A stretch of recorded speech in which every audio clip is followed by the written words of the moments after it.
तीन। कौन कौन से? स्थूल, सूक्ष्म और कारण।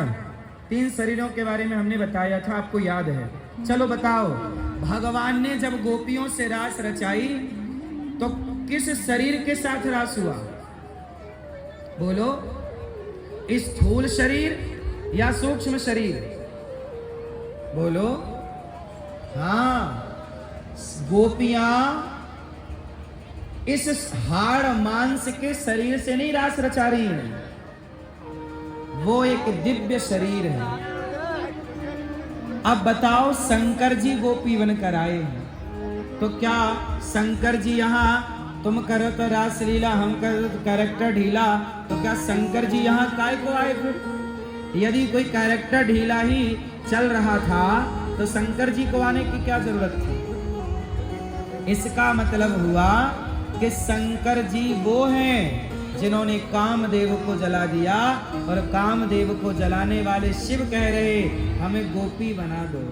सोचिए गोपियों की स्थिति क्या थी, जहां एक कृष्ण के सिवा कोई कामना ना हो। गोपियां भक्त हैं। चलो बताओ, ये गोपियां पिछले जन्म में कौन थी? बोलो। मैया, गोपियां कौन? वेद की ऋचाएं। ये वेद की ऋचाएं तो हैं ऑलरेडी, पर और भी कुछ हैं। मैया क्या क्या? सुनो, जब भगवान राम जनकपुर गए तो भगवान राम ने सीता मैया का वर्ण किया, पर वहां जितनी सखियां थीं और राम के वनवास के दौरान जितने साधु संतों ने देखा, सब राम को चाहा, पाना चाहा। प्रभु आओ, हम आपके चरण धोएं, आपको अपनी गोद में बिठाएं, आपको लाड़ करें, आपको प्यार करें, आपके गालों का चुम्बन करें, आपको हृदय से लगाएं। अरे भैया ये बताओ, भगवान आपको मिलेंगे तो आप 2 मिनट बात नहीं करना चाहोगे? अपनी गोद में ना बिठाना चाहोगे? जरा गले ना लगाना चाहोगे? क्यों मेरी माँ?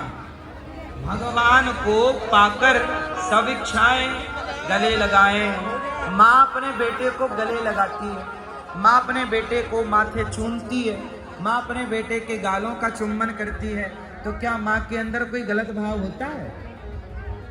बोलो। अरे जैसे माँ अपने बेटे को गले लगाना चाहती है, अपने बेटे से लाड़ लड़ाना चाहती है, ऐसे ये साधु लोग भी भगवान को अनेक अनेक भाव से भजते हैं। जाती रही भावना, बहुत सारे साधु भगवान को पुत्र भाव से भजते हैं, भाई के भाव से भजते हैं, मित्र के भाव से भजते हैं। सबके भाव अलग अलग हैं। अब हुआ क्या कि राम जब सीता मैया से विवाह करने गए तो वहां बहुत सारी सखियों ने कहा, क्या राम हमें पति के रूप में प्राप्त होंगे? संतों ने कहा, क्या भगवान हमें मिलेंगे? तब भगवान ने कहा, मैं इस जन्म में तो नहीं मिलूंगा, पर मैं अगला जन्म जब द्वापर में कृष्ण बनकर आऊंगा तो तुम सबके मन की कामनाएं पूरी करूंगा, सबके मन की अभिलाषा पूरी करूंगा। और वही संत, वही माता जानकी की सखियां सब गोपी बनकर ब्रजमंडल में प्रकट भई, और भगवान ने इन सब गोपियन के संग रास रचाए के, इन सबन के दर्शन कराए के, अपनो दर्शन कराए के सबन को जीवन को कृतार्थ कर रहे हैं। ये मिलन है जीवात्मा और परमात्मा का।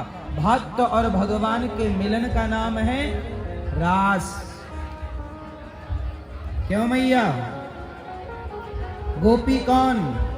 गौ मतलब इंद्रियां, पी मतलब पीना, जिन्होंने अपनी वासनाओं को पीकर समाप्त कर दिया, कोई वासना ना शेष रही, इनका नाम गोपी। अब भगवान ने गोपियों को बुलाया, कहा देवियों आओ। जब आई तो सबका स्वागत किया।